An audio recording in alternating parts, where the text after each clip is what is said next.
तर राज्यभरात नगरपरिषद निवडणुकांमुळे राजकीय आखाडा बघायला मिळतोय। मराठवाड्यातील नगरपरिषद निवडणुकांचं कुरुक्षेत्र तर नांदेड जिल्हा ठरलेलं आहे। नांदेड जिल्ह्यामध्ये येऊन शिवसेनेचे मंत्री माजी मुख्यमंत्री अशोक चव्हाण यांच्यावरती हल्ला चढवतायत।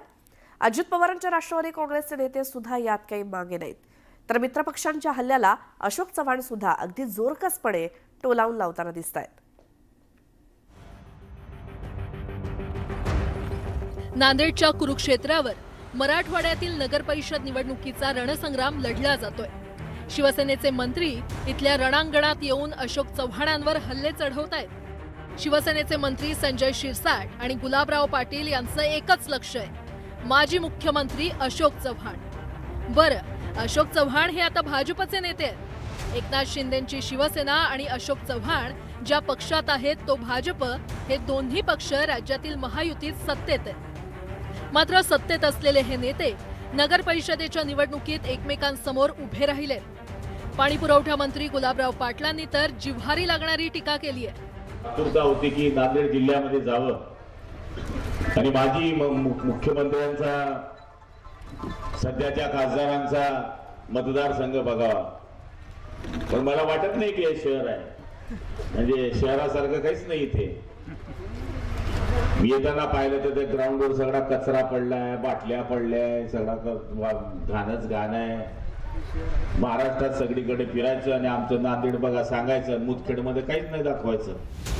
गुलाबराव पाटील एवढ्यावरच थांबले नाहीत, तर पाणी पुरवठा योजनेत भ्रष्टाचार झाल्याचा गंभीर आरोप पाटलांनी केला। आज या गावामध्ये पाणी नाही, पाण्याकरता मी पैसे दिले, पण पाण्याचे मी पैसे खाऊन गेले। अरे लोक पानपोया लावतात, लोक थंड पाण्याचं फिल्टर लावतात, इथं पाण्याची टंकीच खात आहे।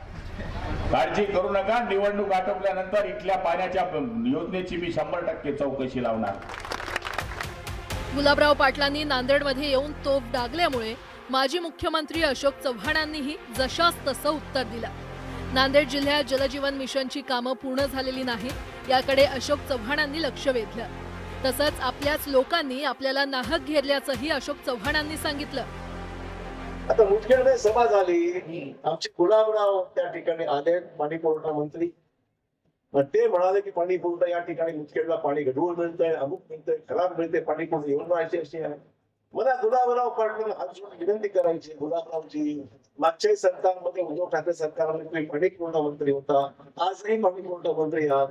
महाराष्ट्र जाऊ द्या, नांदेड जिल्ह्यामधल्या ग्रामीण जल जीवन मिशन झालंय का मला सांगावं, झालंय का? अशोक चव्हाणांनी गुलाबराव पाटलांच्या कामावरच प्रश्नचिन्ह उपस्थित केलंय। तर 3 दिवसांपूर्वी शिवसेनेचेच सामाजिक न्याय मंत्री संजय शिरसाट यांनी अशोक चव्हाणांवर घणाघाती टीका केली होती। नांदेडच्या भोकर शहरात शिवसेना उमेदवारांच्या प्रचारासाठी संजय शिरसाट यांनी जाहीर सभा घेतली होती। तिथे शिरसाट यांनी पैशांच्या मुद्द्यावरून राजकीय हिशेब करून टाकला। संजय शिरसाट एवढ्यावरच थांबले नाहीत, तर इतका पैसा कशाला हवा असा प्रश्नही त्यांनी विचारला। एवढा पैसा पाहिजे कशाला? बरं मागं बी असं काही नाही पहिल्यासारखं, घरामध्ये 15 लोकांचं कुटुंब आहे, मग आता सगळ्याचे हिस्से वाटे होते तर काही हिस्सात राहायला पाहिजे असंही काही नाही। पण गरीबाला जर मिळायचं तर जाऊ ना दूर, तुम्हाला एवढा पैसा पाहिजे कशाला? ही एजन्सी त्यांच्याकडं, ती एजन्सी त्यांच्याकडं, ही एजन्सी त्यांच्याकडं, ही एजन्सी त्यांच्याकडं, आणि एवढं सरकार सगळ्या एजन्सी घेऊन करता काय? अरे भाकरीच खाता का नोटा खाता तुम्ही लोक? संजय शिरसाट हे बेजबाबदार वक्तव्य करत असल्याचं उत्तर अशोक चव्हाण यांनी दिलं।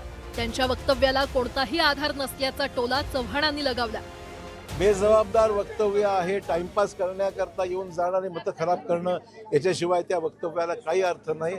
एका जबाबदार पदावर बसलेल्या माणसांनी अशा प्रकारचं बेजबाबदार वक्तव्य करून निवडणुकीच्या काळामध्ये ही न शोभणारी बाब आहेत। माझे मित्र आहेत, ओळखीचे आहेत, परंतु निवडणुकीला बोलवले म्हणून आलेले आहेत, त्याच्या कुठल्याही वक्तव्यामध्ये कुठला आधार नाही आहे, तत्वशून्य अशा प्रकारचं वक्तव्य। मित्र पक्षातील केवळ संजय शिरसाटच नव्हे, तर गुलाबराव पाटील आणि राष्ट्रवादी काँग्रेसचे आमदार प्रतापराव पाटील चिखलीकर यांनी देखील अशोक चव्हाणांवर जहरी टीका केली।